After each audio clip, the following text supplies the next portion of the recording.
As we get up with you, starting right now, here we go. Schrager is here. Kmart is here. Neek and Jeff are up and rolling. Jeff is fully vested, and by that I mean he's wearing a vest.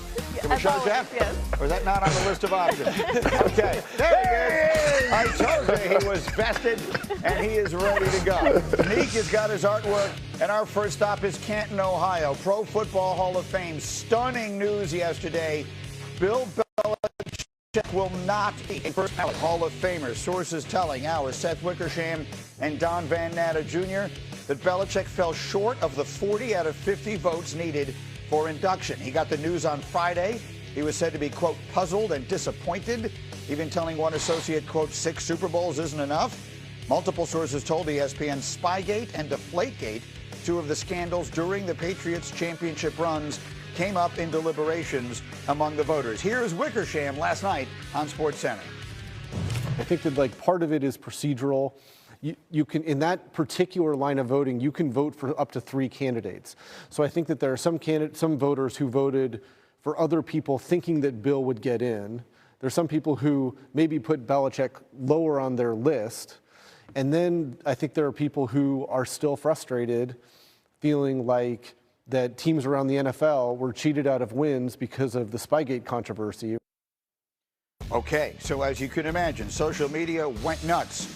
Some of the biggest stars in all sports, including Patrick Mahomes, tweeting, insane, don't even understand how this could be possible. Hall of Fame coach Jimmy Johnson adding, I would like to know the names of the bleeps who did not vote for him. Jimmy! They are too cowardly to identify themselves. Jimmy Johnson, of course, is in the Pro Football Hall of Fame. All right, Peter, you are as close to the process as anyone we have here. We're going to have Sal Palantonio a little later, who is a voter, and will explain to us a little bit more. But what can you tell us? I mean, people are asking the question, how in the world does Bill Belichick not get in? Good question. And it's in a nation that might be divided. It seems to be the one thing that's galvanized everyone, just outrage over this decision. Here's what happened in the last 12 months. They changed the voting rules in a bit of a way where coaches could get in after 1 year after retirement. So once Belichick was out of the NFL for 1 year and took this college job, he became eligible on the ballot. And typically they had to wait 5 years. And he's put into a separate group. This group is of the senior committee people, which is players that have been off the ballot or have already surpassed the first initial round of it, and then owners and coaches. So he's in a group with L.C. Greenwood and Ken Anderson and Roger Craig and Robert Kraft. And voters had the opportunity to vote for up to 3 of those people, and he needed 40 of the 50 voters to vote for him.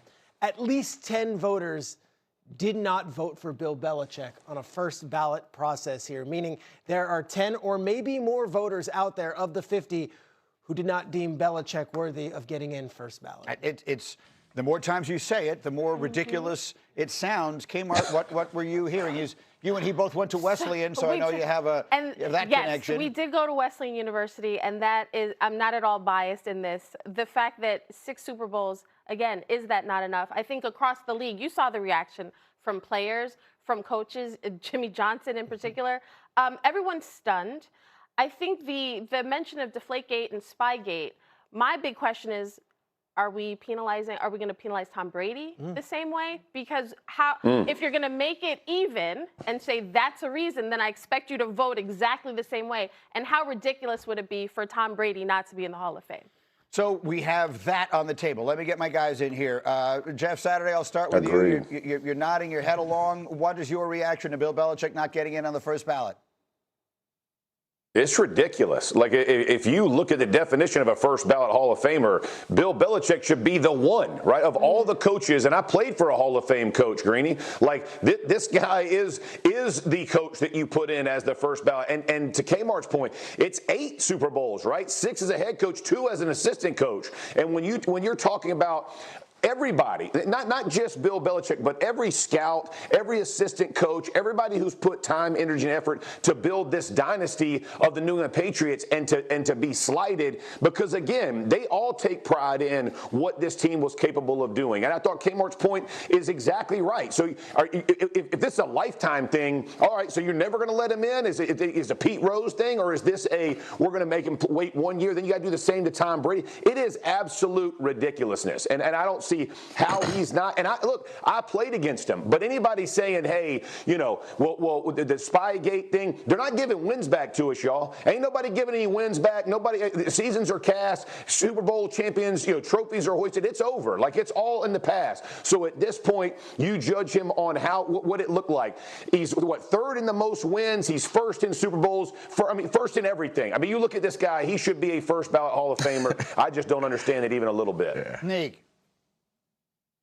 Yeah, I want to give the voters some credit and be able to find some rational reason why they wouldn't do it, but all the reasons that are presented don't really sit right with me. The one thing that jumps out that seems to be getting the most attention is like penalizing him for Spygate or Deflategate or something like that, but that's not your job. Like that, the penalty was determined for that. I don't like the idea that you can pick and choose when you want to penalize somebody for this or that when it's not your responsibility. If he's on the ballot, you have to vote on the ballot. The only reason that I feel is like reasonable to throw up there, but no one is even doing it, is that maybe you think that he's going to be a coach again. And I know that you may not want a guy to be in the Hall of Fame and then come back and be a head coach. Or maybe he's currently still coaching and you want to wait until his career is over in college now, which is also kind of pro football, before you put him in the Pro Football Hall of Fame. That seems like a reasonable explanation, but nobody's doing that. They're bringing up like things that he's already been penalized for, and I just don't like the idea of the voters having the ability to be like, hey,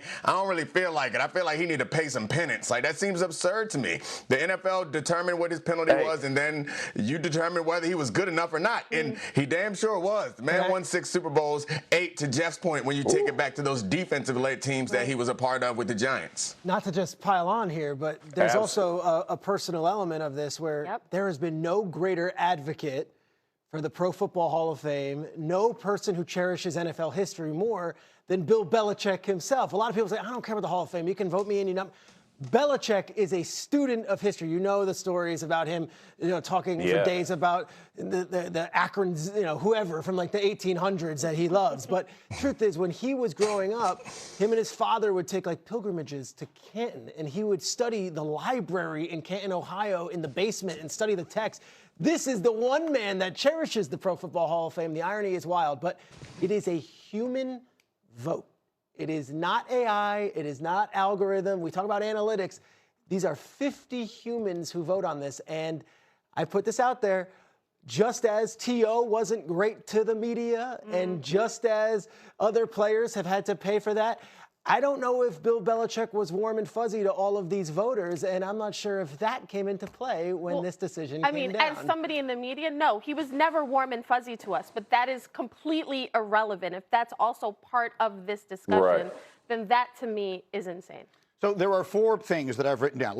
Before I say anything else, let me make it very clear where I stand. It is an absolute joke and makes the entire process look like a farce that Bill Belichick isn't in. So before any of the things I say are misconstrued as to saying I'm making these suggestions, here are the 4 reasons. So clearly, that's my opinion. Now, here are the 4 reasons why I can see why he didn't get in. One would be, let's just put everything under the umbrella of cheating, the Spygate, the Deflategate, and all that kind of stuff.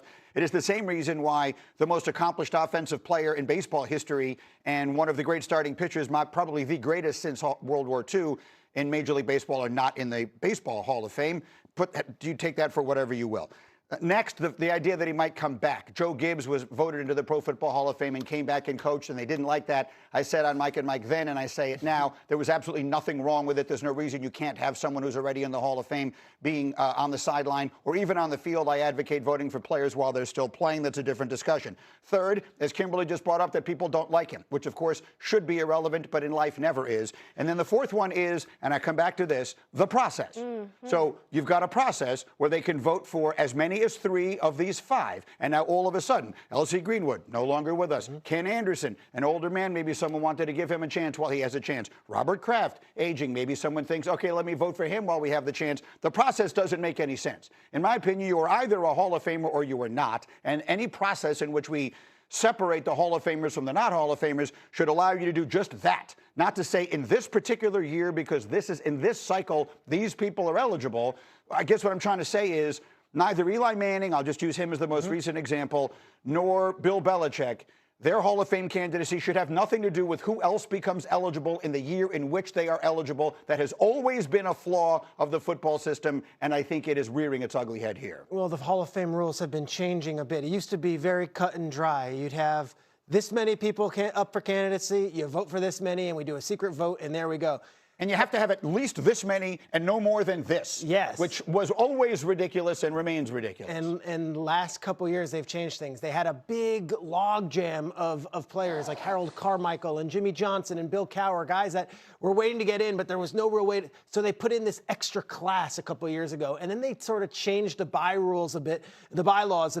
And now it's this new deal where it's, hey, a coach can get in after just 1 year. Now, technically, if Mike Tomlin says I'm never coaching again, he's up for Hall of Fame candidacy next year, which was never the case. It used to be you wait 5 years regardless, and then we can figure out whether or not you're a Hall of Famer first ballot. So, Nick, you got a solution to this? Yeah, but you have to take it seriously. I think we've seen in other sports that the Halls of Fame have lost some luster because of processes like this. I think the solution is pretty obvious. When it's a big name like this, you have to get it right. I think we don't have this conversation if it's some of these other players or coaches or executives that we know less about. Like, when it's so obvious, you have to get it right. The solution is pretty easy. If the guy won 6 Super Bowls, vote him in. Right? Hey, Neek, here's what we should do, right? I'm from a family of teachers, right? My mom, my sister, a litany of my family. This is what we need to send them back and say, hey, listen, we didn't prepare you correctly for this test. The whole class didn't do a good job. Exactly. So now what we're going to do is it was our fault. We messed it up. Everybody do this again, and we're going to stamp 50 out of 50 to finally get it right, because we prepared you enough, because obviously we didn't prepare you enough to get this freaking vote right. Give me a break. Really good gracious. That's how egregious it is. That they're joking, but no, everybody in America would say, go back and recast your ballots. And I'd say really quickly, the witch hunt is already on, because The all the voters, 10, Belichick 11. the Belichick 11, everybody who voted for him, the Hall of Fame, Belichick 11. they're out, they're quick. They're like, I did it, it wasn't me. It wasn't me. So there are at least 11 names who did not vote for Belichick. We have yet to identify them, but everyone who did vote for him in the Hall of Fame process seems to be coming out on Twitter saying, it wasn't me, I voted for him. The Belichick 11. All right, we will have more. Again, Sal is a voter. Sal will join us a little later and fill in whatever blanks he can. As we continue, Buffalo's Bills have become Brady's butt.